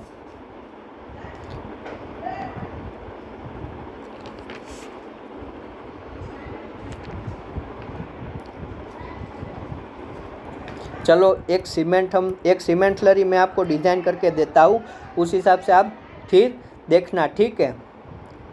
एक चीज़ और, इसमें सारे परसेंटेज में दे रहा हूँ वो मास परसेंटेज है, ऐसा आप समझ लो। बट अगर आपको कहीं पे भी मेंशन नहीं है तो आप प्रिफर करो सीमेंटिंग के क्वेश्चन में मास परसेंटेज यूज़ करने की, और अगर दिया हुआ है वेट परसेंट है या मास परसेंट तो फिर वो आप उस हिसाब से अप्रोप्रिएट यूज़ कर सकते हो, ठीक है। सो लेट्स स्टार्ट, हम क्वेश्चन देखते हैं, उसमें मैं आपको यील्ड ऑफ द स्लरी बताने वाला हूँ, ठीक है। तो क्वेश्चन के साथ ही चलते हैं, तो लिखो question, what is density of the following slurry, write down what is density of following slurry. वो हमें डेंसिटी फाइंड करना बोल रहा है, तो उसमें क्या क्या है वो लिखो। तो वो है क्लास जी का सीमेंट, उसमें यूज़ किया है 1 सेक। कितना यूज़ किया है, 1 सेक उसने क्या किया है, क्लास जी का सीमेंट यूज़ किया है, और उसका एब्सोल्यूट वॉल्यूम है, लिखो एब्सोल्यूट वॉल्यूम उसका देख के रखा है कुछ इतना सा, गैलन पर पाउंड मास, ठीक है। दूसरी चीज़ उसमें डाल रहे हैं, सॉरी 1 मिनट, ये दे के रखा है इतना, ठीक है। 1 क्लास जी सीमेंट कितना, 1 सेक। दूसरा है 35% wait percentage of silica floor, ठीक है। सिलिका फ्लोर क्यों डालते हैं वो आपको पता है, तो उसका एब्सोल्यूट वॉल्यूम दिया है, ठीक है। उसका एब्सोल्यूट वॉल्यूम दे के रखा है 0.0454 गैलन पर पाउंड मास। नेक्स्ट लिखो, उसमें है 2% वेट फ्लूइड एडिटिव्स। क्या है, फ्लूइड एडिटिव्स, तो उसका एब्सोल्यूट वॉल्यूम आपको देख के रखा है 0.0932 गैलन पर पाउंड मास। और लास्ट है 44% वाटर, वेट परसेंट वाटर, और उसका एब्सोल्यूट वॉल्यूम है 0.1202 गैलन पर पाउंड मास, ओके।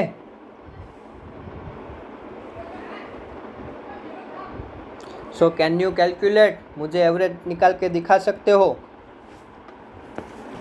मास बैलेंस ही लगाना है, ठीक है। कुछ समझ में ना आए तो आपको क्या बोला था, हर जगह पे रो वी एम कैलकुलेट कर लो और जो ऐड आ रहा है सारे ऐड ही हो रहे हैं इसमें, तो सब ऐड कर दो, सिंपल सी चीज़ है।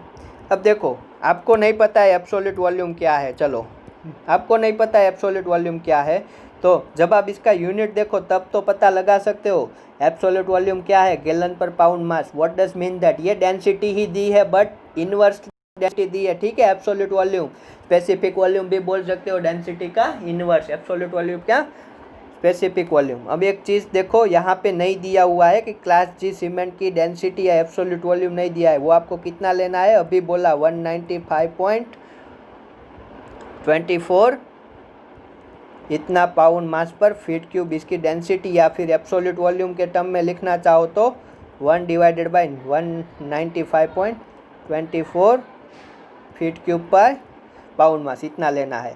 आप गिनो, तब तक मैं पानी पी लेता हूँ, फिर आई विल स्टार्ट कैसे इसमें अप्रोच लगाते हैं। चलो let's start, I am coming back. आपको कुछ नहीं करना है, सारे मास कैलकुलेट करो, सबका वॉल्यूम कैलकुलेट करो, ठीक है। और एक चीज़ जो आपको परसेंटेज दिया है, वेट परसेंटेज दिया है, रुको अभी स्टार्ट मत करना।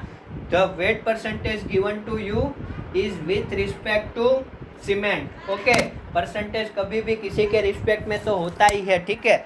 तो that is not percentage of the cement slurry but that is the 35 weight percent of silica flour with respect to cement.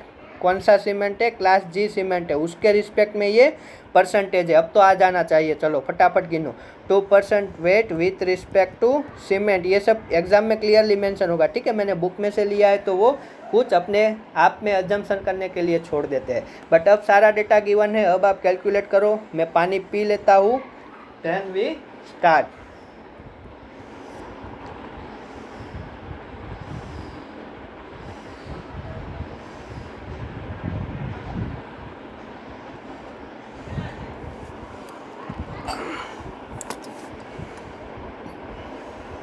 Okay, let I start, let me start.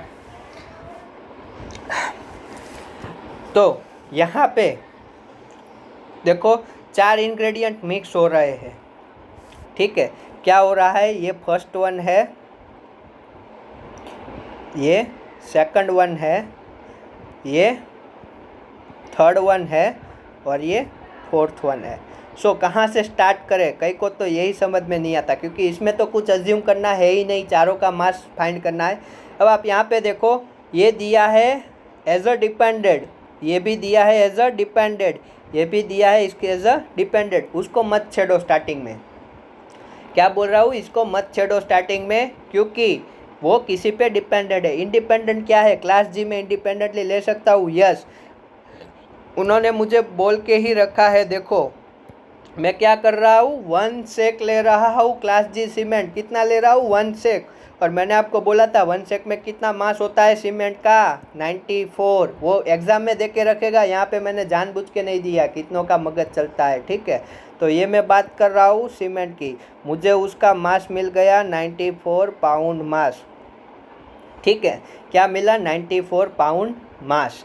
Next is the volume of that class G cement, let me find volume क्या होगा इसका, 94 divided by उसकी density. Density क्या है, 194.24, but इसका unit क्या आएगा, feet cube. I have to convert this in gallon because सारे अदर डेटा देखो गैलन में है, तो I have to convert this in gallon.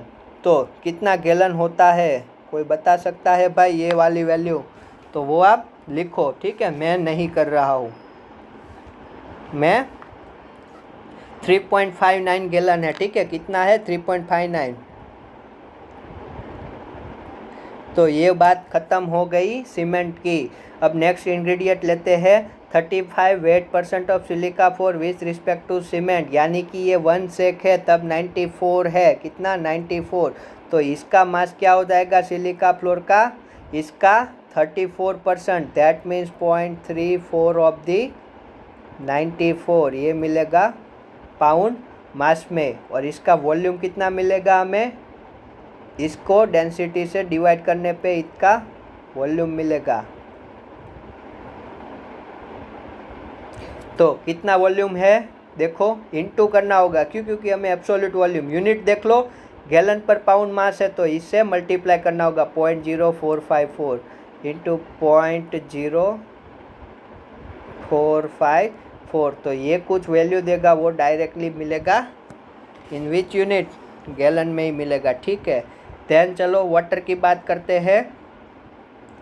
You have to find this all volume, हाँ यू हैव टू, बिकॉज उसका भी मैं use करने वाला हूँ, ठीक है। अब आगे बात करते हैं 2% फ्लूइड एडिटिव्स और 44%। तो चलो ये मैं लिखता हूँ, आप भी लिखो। तो 2% में हो जाएगा 0.02 इंटू 94।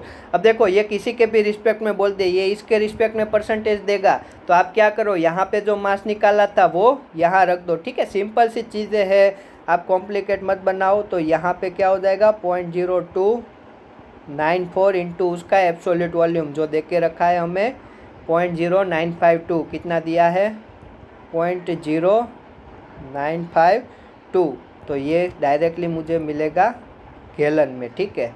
अब मैं बात करता हूँ यहाँ पे मास की, तो वो बोला है 45% वाटर, तो वो कितना हो जाएगा 0.4494, ठीक है। अब यहाँ कभी वॉल्यूम निकालो, कितना हो जाएगा 0.44 इंटू 94 इंटू उसका एब्सोल्यूट वॉल्यूम कितना है 0.1202। तो ये भी वैल्यू कुछ गैलन में देगा। और ये सब मिलके क्या बना रहे हैं, मेरा फाइनल स्लरी बना रहे हैं। तो यहाँ का मास लिखो, यहाँ का वॉल्यूम लिखो एंड यहाँ का डेंसिटी हमें फाइंड करना है, ठीक है। तो यहाँ का कितना मास होने वाला है, तो फाइनल कंडीशन का मास तो हमें पता नहीं है, बट वहाँ का वॉल्यूम लिख सकते हैं, yes V1 plus V2 plus V3 plus V4 is equal to खाली जगह गैलन। और उसके बाद हम क्या करेंगे, M total is equal to M1 plus M2 plus M3 plus M4, rho मिल जाएगा। यहाँ पे क्या होगा V1 plus V2 plus V3 plus V4 is equal to rho 1 V1 करो या डायरेक्टली पाउंड मास लिखो। देखो ये मैंने लिया गैलन में, ये मैं ले रहा हूँ पाउंड मास पर गैलन, तो गैलन उठ रहा है, पाउंड मास मिल रहा है, तो यहाँ पे मैं डायरेक्टली पाउंड मास लिख सकता हूँ, यस। तो वो आप लिखो ऊपर से देख के, ठीक है, सारे मास लिखो। तो फर्स्ट था 94, सेकंड था कितना परसेंट था 0.35 into 94 plus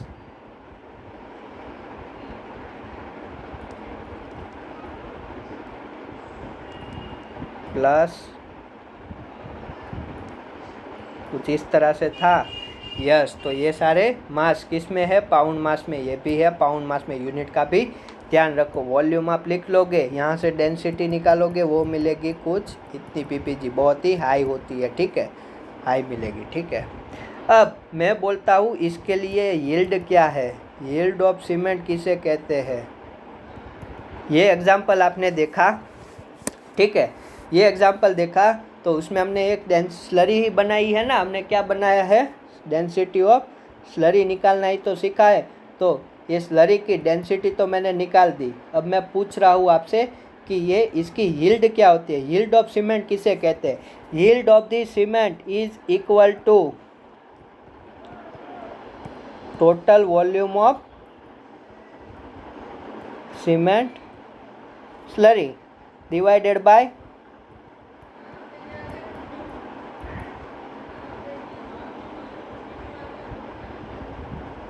number of sacks cement used, number of sacks cement used, ठीक है। यहाँ पे कितना हमने सीमेंट यूज़ किया था 1 सैक, ठीक है। तो यहाँ पे हमने कितना सैक ऑफ सीमेंट यूज़ किया था 1 सैक, ठीक है। और हमने जो टोटल वॉल्यूम यूज़ किया, ठीक है, total volume of the slurry, ये वाली जो वैल्यू अगर मुझे x गैलन मिल रही है तो यहाँ पे मैं क्या लिख दूंगा x, बट यहाँ पे गैलन प्रिफरेबल नहीं है, इसे मुझे फीट क्यूब में कन्वर्ट करना होगा।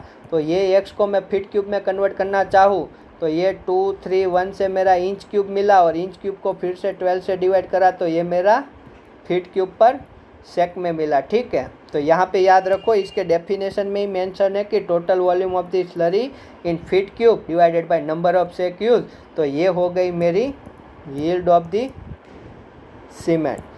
अब इसका यूज़ क्या है, देखो आपको यील्ड ऑफ सीमेंट दे के रखा है और आपको टोटल वॉल्यूम पता है। अब देखो ये यहाँ पे मैं क्या पुट कर रहा हूँ, total volume of the cement slurry की बात कर रहा हूँ, और यहाँ पे नंबर ऑफ सेक ऑफ क्या ले रहा हूँ, सीमेंट है। देखना ये दोनों में डिफरेंस है। ठीक है, क्या डिफरेंस है, ये प्योर जो पाउडर है उसकी बात कर रहा है, और ये किसकी बात कर रहा है, ये सब मिला के जो स्लरी बन रही है, powder plus water plus silica floor, वो सब मिला के उसका वॉल्यूम दे रहा है। और ये क्या दे रहा है, number of sack. In terms of अगर आप नंबर ऑफ सेक, मैं बोल रहा हूँ 5 सेक यूज़ कर रहा हूँ, मैं बोल रहा हूँ 5 सेक यूज़ कर रहा हूँ, जैसे इस केस में हमने 1 सेक यूज़ किया था। व्हाट डज इट मीन, अगर आपको यील्ड पता है और ये वाली चीज़ टोटल वॉल्यूम कितना है सीमेंट स्लरी का वो पता है, तो आपको क्या सीमेंट का मास मिल जाएगा। यस, कैसे, आप नंबर ऑफ सेक निकाल दो और आपको पता है 1 सेक में 94 पाउंड मास होता है, या फिर ये गिवन रहेगा। ठीक है, तो ये इस तरह से इनडायरेक्टली आपको मास दे सकते हैं। ठीक है,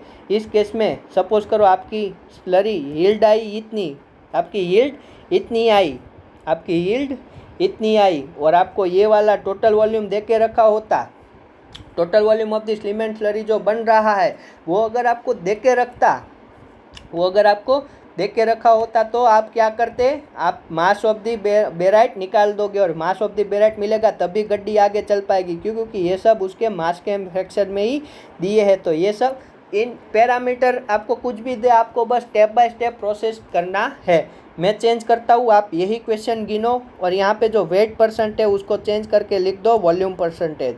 आप ये क्वेश्चन फिर से गिनो, यहाँ पे लिखो वॉल्यूम परसेंटेज हर जगह। ठीक है, वॉल्यूम परसेंटेज, और फिर आंसर मुझे बताना। ठीक है, you can answer, you can check your answer with comment. ठीक है, you can check your answer with comment. ठीक है, तो क्या होगा, तो ये वाला वॉल्यूम तो फिक्स है। ठीक है, ये वाला वॉल्यूम, तो यहाँ पे मैं पहले क्या फाइंड करूँगा, उस केस में वॉल्यूम फाइंड करूँगा। अगर ये मुझे वॉल्यूमेट्रिक परसेंटेज दिए होते तो पहले मैं वॉल्यूम किस तरह से फाइंड करूँगा, तो ये एक करके बताता हूँ। वॉल्यूम में ऐसे फाइंड करूँगा कि भाई इसका 3.59 है, उसका कितना 0.34%, तो पहले वॉल्यूम लिखूँगा, इतना गैलन हो जाएगा, और फिर यहाँ पे मास लिखूँगा कि इतना मास मिलेगा। तो ऐसे चेंजेस आपको आइडेंटिफाई करने हैं, बट कर क्या रहे, मटेरियल बैलेंस। ठीक है, आगे भी क्वेश्चन करवाए थे, ये वाले क्वेश्चन भी आपको मैंने करवा दिए।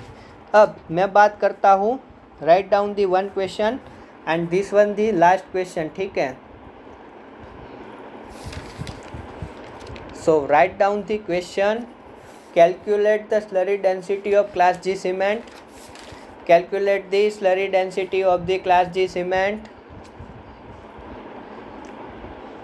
mixed with 45% weight, mixed with 45% of weight with respect to cement, fresh water.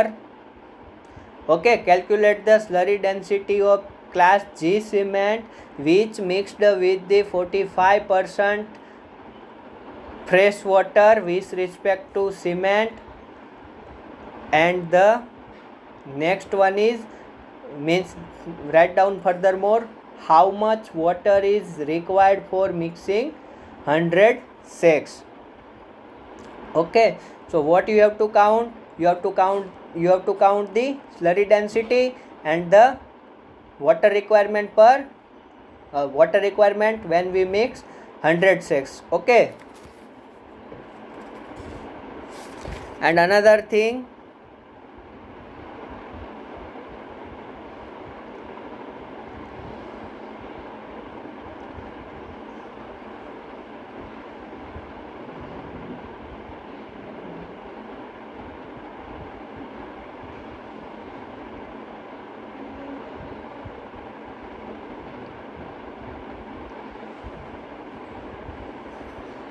Simple question है। ठीक है, ये उतना हार्ड नहीं है।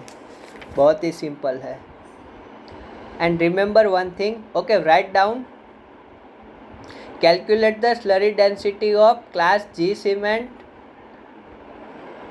of 1 sec. Okay, add one thing, calculate the slurry density of class G cement of 1 sec. Okay, ये given है, 1 sec आपको लेना है, and 1 sec is equal to 94 pound mass. बहुत ही सिंपल सा क्वेश्चन है, आप ये काउंट करो। देन आप क्या काउंट करो, 2020 में जो क्वेश्चन आया हुआ है, ठीक है, 2020 में जो क्वेश्चन आया हुआ है गेट 2020 में, वो बहुत ही अच्छा है, वो आपके सारे कॉन्सेप्ट क्लियर करवा देगा। वो वाला एक क्वेश्चन देख लो, और फिर ऐसे क्वेश्चन आपको आई थिंक ड्रिलिंग फ्लूइड की बुक में मिलेंगे, जो रोबेलो कौन सी है, सिम्यूल रेबेलो ऐसी कुछ बुक है, ठीक है, मुझे एग्जैक्टली नाम नहीं पता है, बट आप फाइंड कर लोगे, आपको ऐसे क्वेश्चन टेस्ट सीरीज में भी मिलेंगे। तो आपको मटेरियल बैलेंस करना है, मास बैलेंस करना है, ठीक है, मटेरियल नहीं मास बैलेंस करना है। सिंपली जो ऐड कर रहे हैं वो सारे मास ऐड हो गए। गेट 2020 वाला क्वेश्चन देखो, इतना आंसर आता है, ठीक है, मेरा सही था ये, इसलिए मुझे मालूम है, ठीक है। तो ये आप देखो, कितने केजी बेराइट ऐड करना है, वो वाला क्वेश्चन है। तो ऐसे क्वेश्चन एप्टीट्यूड वाले हैं, आपको इजीली आने चाहिए, इसमें कोई डिफ़िकल्टी नहीं होनी चाहिए। तो ये था हमारा सीमेंटिंग, हमने 2 लेक्चर में कवर किया। आप 2 क्वेश्चन देखने हैं। आपका होमवर्क क्या है आज के लिए? आपका होमवर्क है, आपको गेट के प्रीवियस क्वेश्चन देखने हैं। एक था मिक्सिंग टाइम पे, ठीक है, वो आपको इजीली अंडरस्टूड हो जाएगा एप्टीट्यूड जैसा। और गेट 2020 का स्लरी में जो बेराइट कितना ऐड करना है, जो वो फाइंड करना था, वो वाला, ठीक है। तो ये 1-2 क्वेश्चन मैंने करवाए। यील्ड ऑफ दी स्लरी आपको कम्प्लीटली अंडरस्टूड होगा। टोटल वॉल्यूम स्लरी वॉल्यूम लेते हैं, ठीक है, फीट क्यूब में जो टोटल वॉल्यूम है, स्लरी का टोटल वॉल्यूम है, वो रखना है। और डाउन में क्या रखना है, नंबर ऑफ दी सेक। मैं बोल रहा हूँ मैं 1000 पाउंड मास ले रहा हूँ, सीमेंट का मैं 1000 पाउंड मास ले रहा हूँ, और इससे मैं जो स्लरी बना रहा हूँ उसका टोटल वॉल्यूम है 100 फीट क्यूब। तो इसकी मुझे यील्ड निकालनी है। तो यील्ड कितनी होगी आप बता सकता है कोई? यस, ये हो गया total volume of the cement slurry. और मैंने सीमेंट कितना लिया है उसमें, ओनली ये 100 फीट क्यूब। क्या हो गया, slurry volume divided by 1000 pound mass, क्या लिया है मैंने, सीमेंट। और मुझे पता है कि 94 पाउंड मास होता है 1 सेक में। तो 100 डिवाइडेड बाय 94, ये मुझे क्या देगा, सेक। त्रिराशि पद भी आप लगा सकते हो। 94 पाउंड मास होता है 1 सेक में, ठीक है, 94 पाउंड मास होता है, 94 पाउंड मास होता है 1 सेक में। तो मेरे पास कितना है, 1000 पाउंड मास है, तो कितना होगा, ठीक है। तो आप ये कर लोगे तो ये आपको यील्ड देगा, ठीक है, ये यील्ड ऑफ दी सीमेंट हुई। तो आप इस पे बुक में भी 1-2 क्वेश्चन है, शायद मैंने बुक का ही करवाया है आपको, जो अभी करवाया वो। तो आप 6.1, 6.2, 6.3 गेट पेपर में मिक्सिंग वाला क्वेश्चन देख लो। तो नेक्स्ट वीडियो में we will start with the drilling bit, we will understand similarly. वो लेक्चर भी 1 घंटे का थियरी का होगा, और दूसरे लेक्चर में हम 1-2 important question dry pipe pulling and wet pipe pulling का क्वेश्चन देखेंगे। तो आपको कैपेसिटी अच्छे से गिनना आना चाहिए, कैपेसिटी का मीनिंग आपको पता होना चाहिए। मैंने जो बताया 1 फीट में कितना बैरल होता है, उसकी हेल्प से आज हमने जो क्वेश्चन देखा वो उस पर क्वेश्चन आप 6.5 या जो बताया वो कर लो। अच्छा है, कॉन्सेप्ट क्लियर रखो। Enjoy your day, have a good day.